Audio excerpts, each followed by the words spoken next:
Welcome back. And I want to start today by asking you to do something before we get into the analysis. I want you to notice what almost every major outlet was saying yesterday morning after J.D. Vance's government aircraft sat fueled on the runway at Joint Base Andrews with his security detail confirmed, his bags packed, his itinerary locked for Bergenstock, Switzerland, and then nothing happened. The trip was postponed. Switzerland's foreign ministry announced that planned negotiations involving the United States, Iran, Qatar, and Pakistan had been called off. No new date announced, no formal statement explaining why. Just silence. And within hours, CNN, Al Jazeera, BBC were all running with essentially the same read. Iran is being difficult. Iran is sabotaging the process. Iran is not a reliable partner.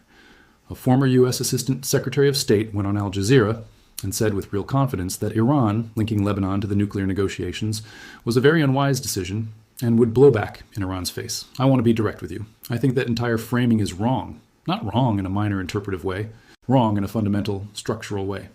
And today I want to show you exactly what game is actually being played underneath the surface of what you are reading, because I think most of the mainstream analysis is watching the stage while the real performance is happening off stage. Let me introduce the framework I want to use today, because without a framework, events just look like chaos. I call it the power test. The power test describes a very specific dynamic that happens in negotiations between unequal parties. When a weaker party enters into a formal agreement with a stronger party, it has a fundamental structural problem. The problem is not trust in the document. The problem is trust in whether the stronger party can actually deliver what it promises, and specifically, whether the stronger party can control its own allies. Because here is the operational reality of what just happened. America did not sign the MOU alone. America signed it representing a coalition. And within that coalition, Israel is actively doing things that Iran says violate Article 1 of the memorandum, which explicitly states in writing a permanent and immediate cessation of military activities on all fronts, including Lebanon. Israel is not a signatory to this memorandum. America signed it.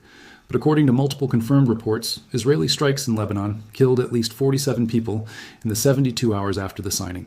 Lebanese health ministry figures confirmed 18 people were killed in the south of the country following a series of Israeli strikes in a single night. Israeli Prime Minister Netanyahu posted on social media that he had instructed the IDF to strike Hezbollah with full force in response to what he called a heinous attack by the Iran-backed group. And Israel's National Security Minister Itamar Ben-Gvir stated publicly that all of Lebanon must burn, a statement so extreme that British Foreign Secretary David Lammy called it horrendous and abhorrent. And Israel kept bombing anyway. So Iran is now asking a question that has nothing whatsoever to do with being obstructionist or unreliable. Iran is asking this: if the United States cannot stop its closest ally in the region from violating Article 1 of the memorandum right now, in the first 72 hours after signing, what guarantee does Iran have that the same thing won't happen at a far larger scale during the 60-day negotiating window that is supposed to produce a final agreement? Mohamed Salameh, a researcher at the Doha Institute for Graduate Studies, said it better than I can. He told Al Jazeera, "It's a test. The Iranians are trying to watch whether the United States actually can control or rein in the Israeli side." And then he said, "If Washington is not able to stop Israel from attacking Lebanon now, who will guarantee that in the future Israel won't attack Iran itself?" That is the real question. That is the actual question sitting behind the canceled Switzerland meeting. And when you understand it that way, the cancellation stops looking like sabotage and starts looking like the most rational move Iran could make. Because think about it from a pure game theory standpoint. You have just signed a 60-day memorandum with enormous economic benefits on the table. You're about to enter nuclear negotiations that could lead to the lifting of decades of accumulated sanctions. And your counterpart, who signed Article 1 explicitly committing to a complete cessation of military activities on all fronts, including Lebanon, cannot enforce that provision against its own closest ally for 72 hours. If you proceed to the negotiating table under those conditions, you are signaling to your counterpart that you will negotiate regardless of whether they honor their stated commitments. Once you send that signal, you have surrendered your most powerful piece of leverage before the real negotiations have even started. Iran did not cancel the Switzerland meeting because it is afraid of negotiations. It canceled to make unmistakably clear that Washington has an obligation, not a request, an obligation to demonstrate enforcement capability before Iran takes a single step forward in the process. That is not sabotage. That is negotiating from a position of principle. Now watch what actually happened as a consequence of that calculation. What the Axios report confirmed is that the White House cited logistics publicly as the reason for the postponement. but a U.S. official told CNBC that Tehran's claims about alleged Israeli violations of the ceasefire in Lebanon were the actual background reason. The White House statement said, "The U.S. delegation has been prepared to depart at the first available opportunity, but the logistics of these negotiations have never been simple or predictable." What you're reading in that statement is American damage control, an attempt to avoid publicly acknowledging that Israel's continued bombing was the specific reason the talks could not proceed. Meanwhile, J.D. Vance took the extremely unusual step of appearing at the White House to publicly defend the MOU, saying, "The United States isn't giving up a cent of money to Iran." Trump posted on Truth Social, "These fools who think I haven't been tough enough on Iran when the stock market just hit a record high and oil prices are tumbling down are either jealous, bad people, or stupid." These are not the public communications of an administration that feels it is holding the upper hand in a negotiation. These are the communications of an administration reacting to being caught in a structural contradiction between what it promised Iran and what it can actually deliver from Israel. And the power test had already extracted a result. Later that day, Vance issued a blunt warning to Israel, offering the most direct public American pressure on Netanyahu in the entire conflict to that point. An Israel-Hezbollah ceasefire from 4 p.m. local time was reported by a U.S. official to CNBC. Oil prices turned lower. Vance's government aircraft left for Switzerland on Sunday. Iran's delegation, confirmed by Swiss officials to have arrived and traveled to Bergenstock, was there. Iran forced Washington to produce visible pressure on Israel and an Israel-Hezbollah ceasefire agreement, all without moving from its opening position, and all before the formal nuclear talks even began. That is the power test in action. And Iran passed it on the first attempt. Now, let me give you 3 numbers that I think should be dominating coverage, but are getting buried under the Switzerland drama. Number 1, 20 million barrels. In the 6 days before the MOU was signed on June 18th, Iran loaded 20 million barrels of oil onto tankers. 20 million barrels in 6 days. Think about what that behavior tells you. It tells you Iran knew with extraordinary precision exactly when this deal was going to be signed and exactly what it was going to say. They were not waiting to see how negotiations would develop. They were loading tankers while the signatures were still being arranged. The moment the blockade was lifted, that oil was already sitting on ships ready to move. That is not the behavior of a country uncertain about its negotiating position. That is the behavior of a country that had been planning its economic recovery with extreme precision while simultaneously fighting a war. Number 2 concerns the administrative architecture Iran built over the Strait of Hormuz during the conflict. And this is the single most consequential structural development that almost nobody in mainstream coverage is examining with sufficient attention.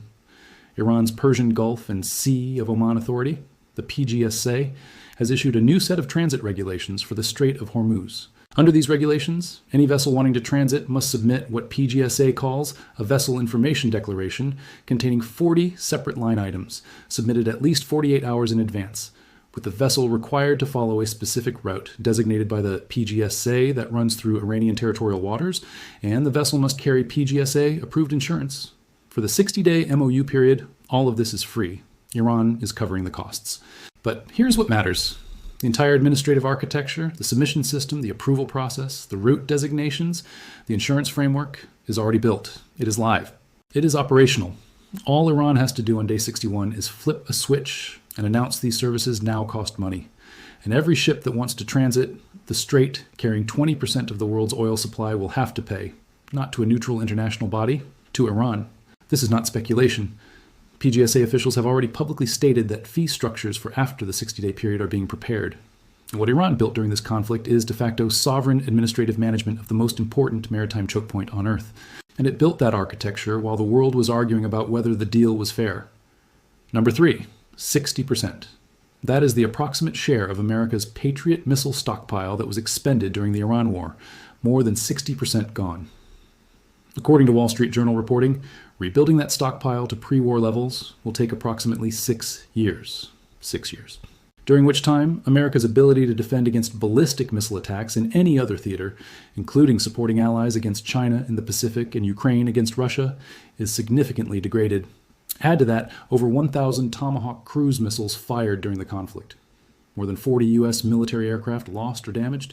20 American bases in the region suffered damage from Iranian strikes. The Pentagon has told Congress it needs $80 billion in supplemental funding just to cover what has already been spent, a figure analysts describe as a significant underestimate of the total eventual cost. The total cost to American consumers and taxpayers, according to Moody's Analytics, stands at approximately $132 billion and counting. And what has America secured in exchange? A 60-day memorandum under which the United States is offering sanctions, waivers, access to frozen funds, and a $300 billion reconstruction fund, in exchange for Iran agreeing to maintain the nuclear status quo for 60 days and allow ships to transit Hormuz. Iran still holds what independent experts estimate as 11 tons of enriched uranium. Iran's ballistic missile program is not mentioned anywhere in the MOU. Hezbollah is still armed and still operating in southern Lebanon. The axis of resistance network remains intact. Robert Kagan, one of the most respected international relations scholars in the United States, called this outcome a total victory for Iran. Richard Haass, former president of the Council on Foreign Relations, called it a massive win for Tehran. Barack Obama, the man who negotiated the original Iran nuclear deal, said on NBC, "We've now fought a war, spent billions and billions of dollars, put enormous strain on our military, a lot of people have died, and it feels like we're back where we were before we started the war, except maybe a little bit worse off."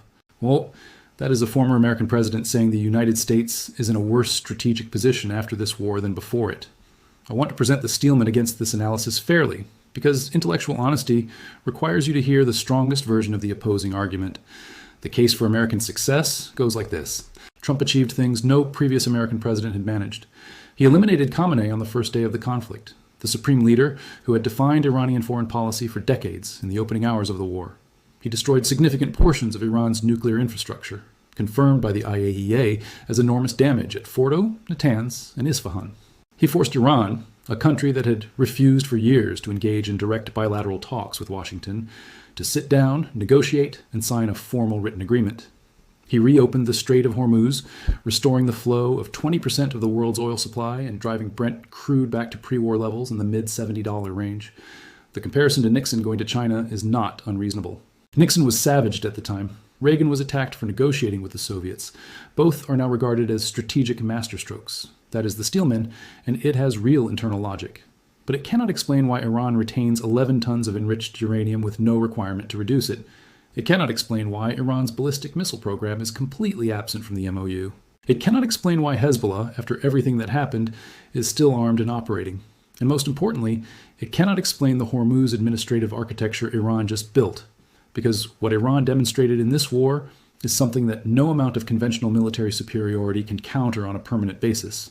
That a country with a sufficiently asymmetric toolkit can close the most important shipping lane on Earth, using drones, missiles, and mines that cost a fraction of what it takes to defend against them. And having proved that, Iran has now built a permanent administrative system to monetize that leverage on day 61 and every day thereafter. Now let me bring in the two actors who are not making any noise right now, and I want to argue that their silence is the most important signal in the entire situation. China and Russia. Start with China. On June 10th, just 8 days before the MOU was signed, the United States Treasury sanctioned 9 Chinese individuals and entities for helping Iran's Revolutionary Guards acquire weapons technology. 8 days before the deal.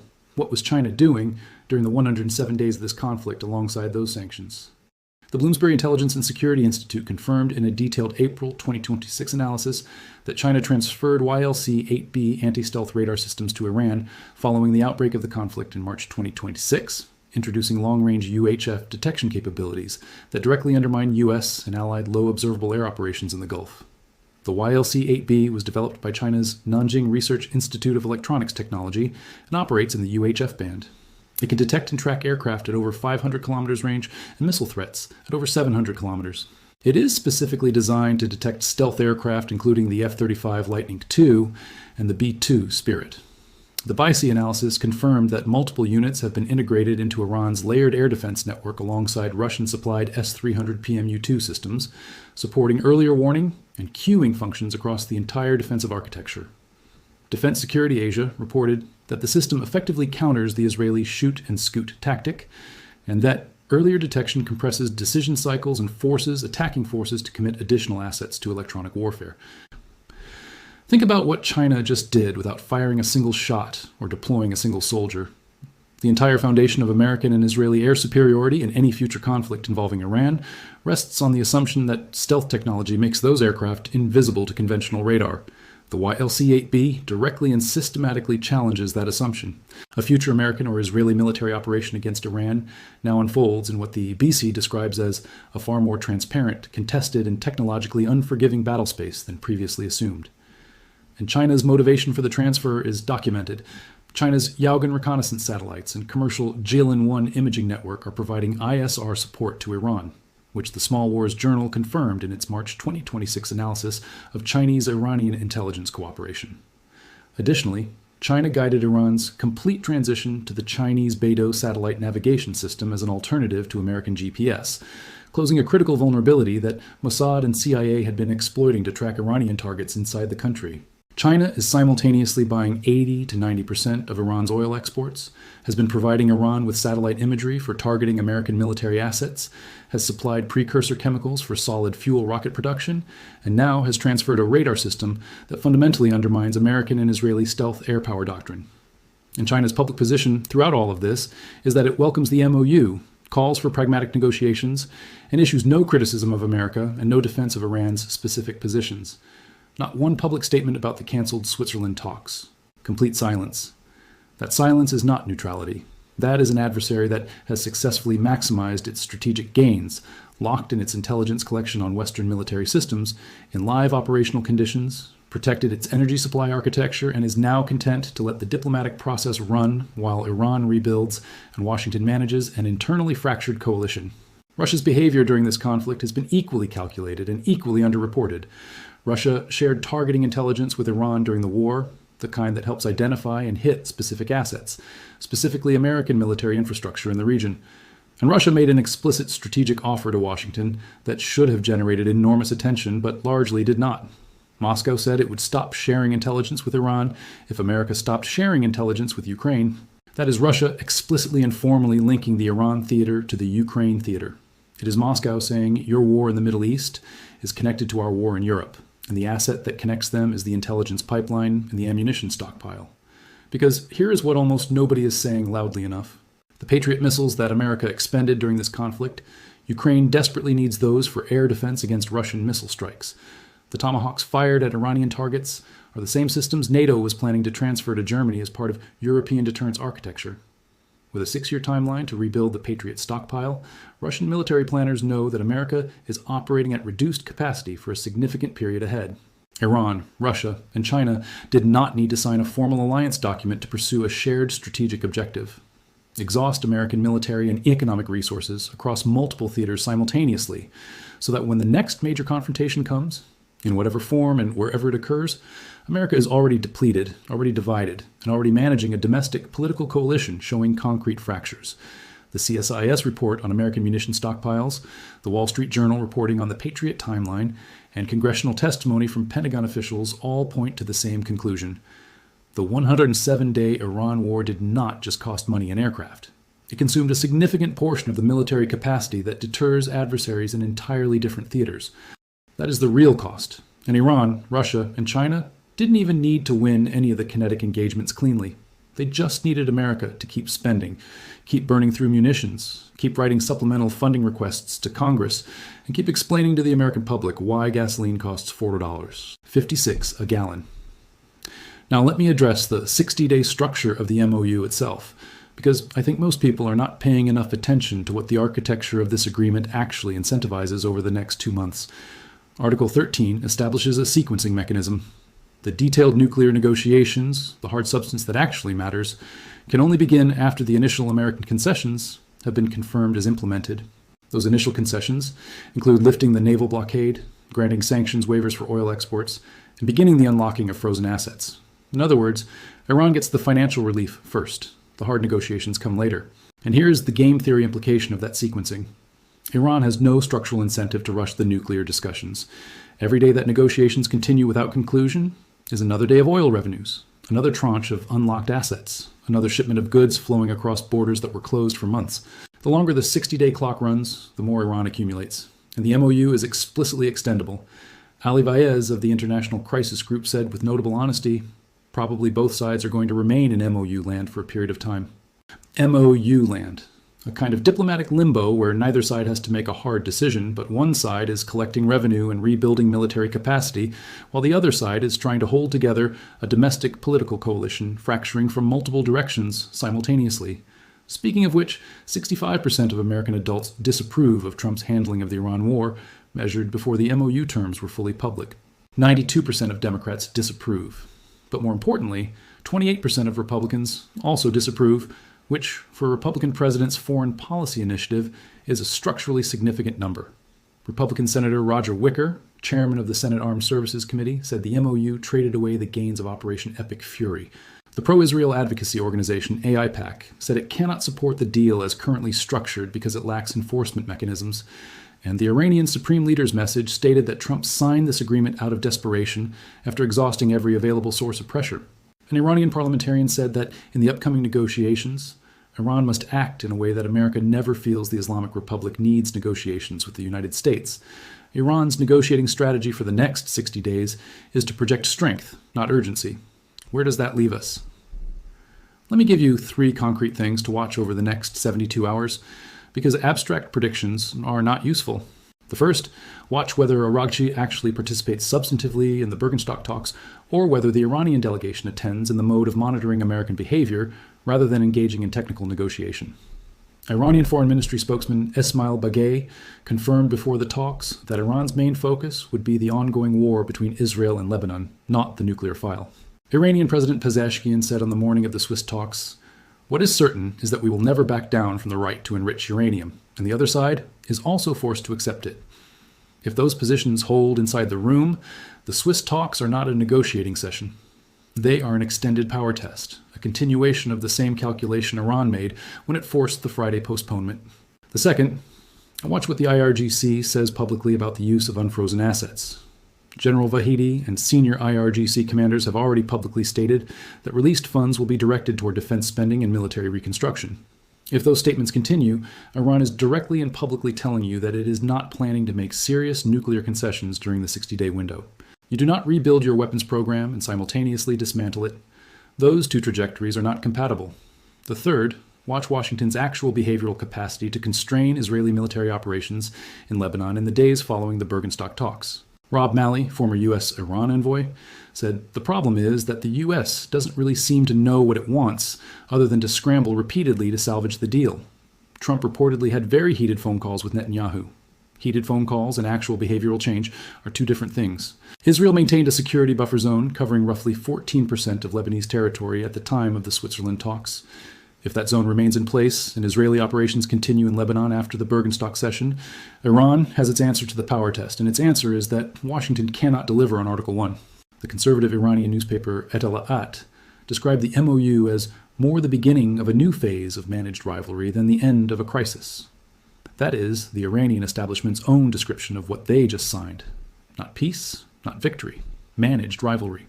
And inside that managed rivalry, an administrative architecture for monetizing Hormuz is already live. 20 million barrels of oil were loaded before the ink was dry.